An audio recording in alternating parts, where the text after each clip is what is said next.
So the first question that we're looking at is in the general questions,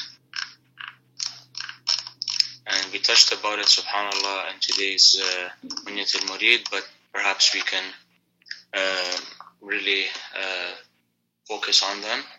So the question number one is the following. Yes. Is it a must for a person living in the West to dedicate a minimum of, sorry, there's a typo here, a minimum of 35 minutes a day for the pursuit of godly knowledge? And if so, why? Is it a must for a person living in the West to dedicate a minimum of 35 minutes a day for the pursuit of godly knowledge? And if so, why? Okay, so I didn't know about this question, but it seems that it's already answered. The Prophet Khizr has answered this question. I guess we can put the explanation of that hadith as an answer to this one. But in order not to leave it without answer, so you say, certainly it's very important for everyone to spend time on a regular basis for learning. It's not enough you say, okay, for example, I take few weeks holidays and then I go somewhere and study. Or for example, I go and attend a course. It's good if you can spend some, good time for something intensive. But knowledge is like food. Can you say, I don't eat for few days, then in weekend I eat, equal to whatever I was supposed to eat during the week? So every day, for example, instead of 3 meals, I don't eat anything, then on weekend I take 20 meals. It doesn't work. It's not absorbed, and it can even be causing problem. You cannot digest. You can get poisoned or a stomach pain. Knowledge should come regularly, little by little, but never stop. If you cannot study half a day, okay, at least 2 hours, at least 1 hour every day. If you are not able to study 1 hour, which I think is very difficult to imagine, but maybe some people have very young children, lots of commitments. Maybe some people are president or prime minister, they cannot study 1 hour every day. So half an hour at least. But never stop at least this much continuous learning. Especially for those who live in environments which are not very spiritual, are not very religious setting and environment, or especially those people who have children, who have students, who rely on them. You should allocate more time to study. So my humble suggestion is to make sure that at least 1 hour every day you study. If this is really, really, really impossible, then at least half an hour. And if you organize your time and manage it properly, you can get this much time. Maybe during driving on the bus, on the underground, when you wake up, before going to sleep, waiting, for customers. There are lots of opportunities that can come that you can use for learning, inshallah. Inshallah, if you do it for some time and see the result and enjoy the result, then you would yourself just want to add to it. Thank you very much. And although you have answered a lot of this, and just because of the importance of it, and it's something that a lot of us could benefit from, the next question is about practical solutions, to develop that more practical solutions for making time for studies. What solutions, advice can be offered for a person that feels that their daily obligations for seeking sustenance, pursuing secular knowledge, serving family, serving community, personal time for worship, exercise, and or relaxation. Keep them from maintaining a minimum of 4 hours a week, which is about half an hour, 35 minutes a day. What can we say about this? If you feel that it's already answered, we can move to the next one. But if you want to develop it more, we can develop it more here. I think I answered it. Okay. So we'll move to the top, self-knowledge. The first question is about self-knowledge. So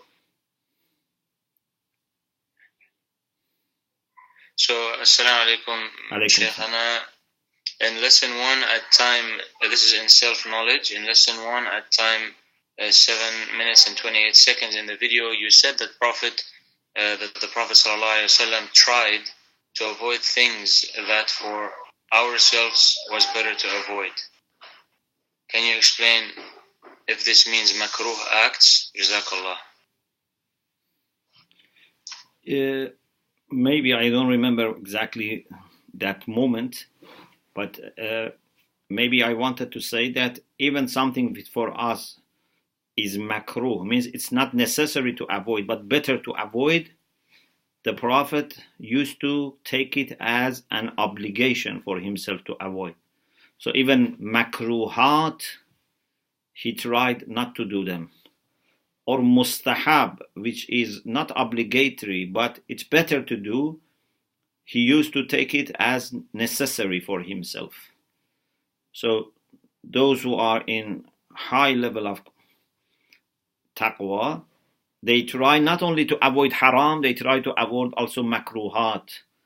And they try not only do wajibat, but also to do mustahabbat.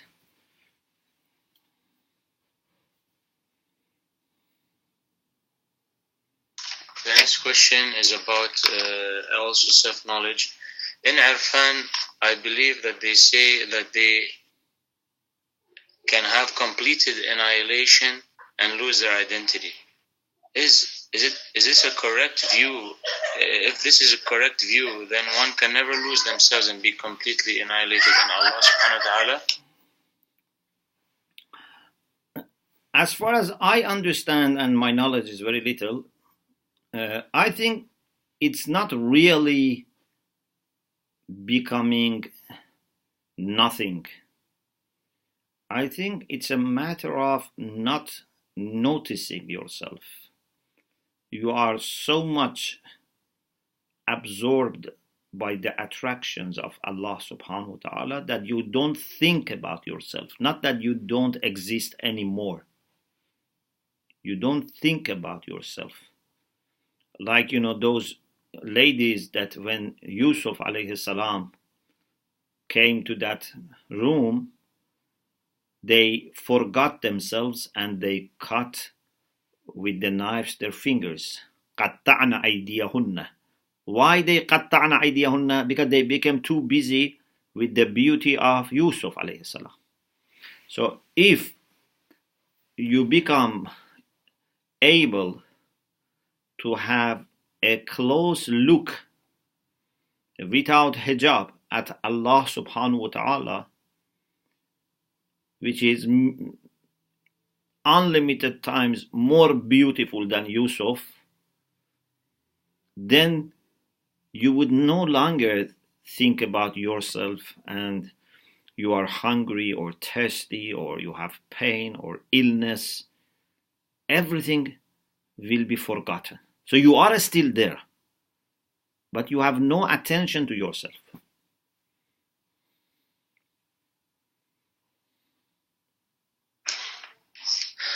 The next question is about Islamic theory of education. And perhaps you might take one or two more questions. Yes. The next question is about Islamic theory of education. Yes. Animals and their seeking of forgiveness for those who teach. In lecture 4, regarding significance of sharing or hiding knowledge, we said that all the animals, including whales, birds, ants, etc., send salams and ask for forgiveness to those who teach or share knowledge. Mm-hmm. And curses to those who hide knowledge. But we also know that animals don't have aql. So how are they able to do that?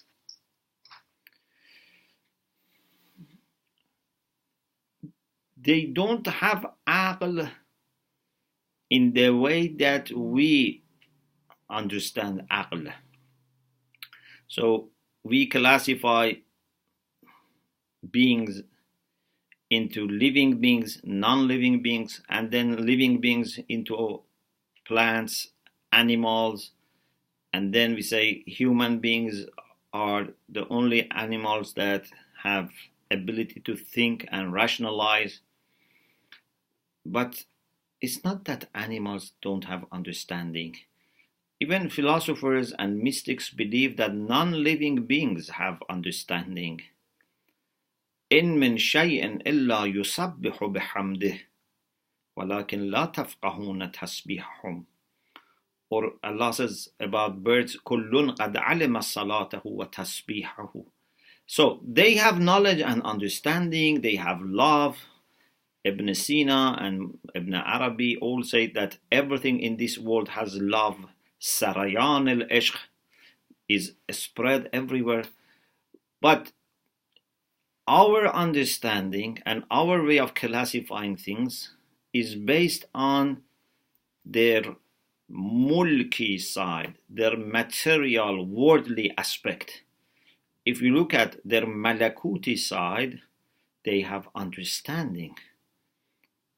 They can understand very well. The Quran tells us, for example, about the story of the ants and Sulaiman. When Sulaiman and his army were passing by them, they said, "Udkhulu masakinakum, la yahtamannakum Sulaiman wa junuduhu wa hum la yash'urun." Enter your homes. Do not let be destroyed by Sulaiman and his army while they don't know. Means if they know, they would not destroy you, but they don't know. They're just passing by and they may put their feet on you. So they have understanding, and in my understanding, Wallahu alam, I think this understanding relates to their malakuti side. Everything has a mulki and malakuti in this alam. In the mulki side, we see they are silent, they don't speak, they don't have understanding. But in malakuti side, everything has understanding, everything is praising God, glorifying God. And then it's not surprising that even the birds, even the animals in the sea would seek forgiveness for the seekers of knowledge.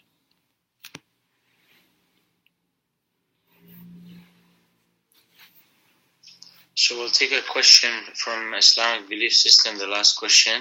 Yes. Taqleed and aqaid. It is said that there is no taqleed in aqaid. However, we get our knowledge of aqaid, ethics, etc. from scholars. In such case, how do we deal with situations when 2, 3, or more legitimate and qualified scholars all express different views on a particular issue? Do we just choose the view that we prefer, or do we keep it as an open question? And does our judgment hold any power in such cases? Yes. In aqaid, we have two levels. The principles and basics that everyone should be aware of. You cannot do taqlid. For example, existence of God, the truth of his religion, the truth of this prophet, the issue of imamah, who is my imam. I cannot do taqlid. I cannot say, I don't know, I am not sure, but my scholars say this, or my scholars say this. You have to be sure yourself. But in details, no problem. You can refer to the experts. There are many detailed issues that we don't expect every person to have a specific, certain knowledge about them, to be able to argue for them. Those details, you say two things. First, I believe in whatever is in Allah's knowledge. So you have iltizam ijmali, means you don't know necessarily what is that thing that Allah wants, but you say whatever is Allah's knowledge, I believe in that, And for me, as a person who is not expert, I try to listen to the experts, and I try to find reliable scholars who have knowledge and taqwa. If they have differences of opinions, if you can establish who is more knowledgeable, then you follow. Otherwise, you, as I said, you think uh, whatever is Allah's knowledge, I have committed myself to that and benefit from these scholars. And sometimes maybe I just say, I don't know which one. All reliable scholars are there and they have different opinions, and I respect both of them or three of them, no problem. But in principles, you have to make up your mind.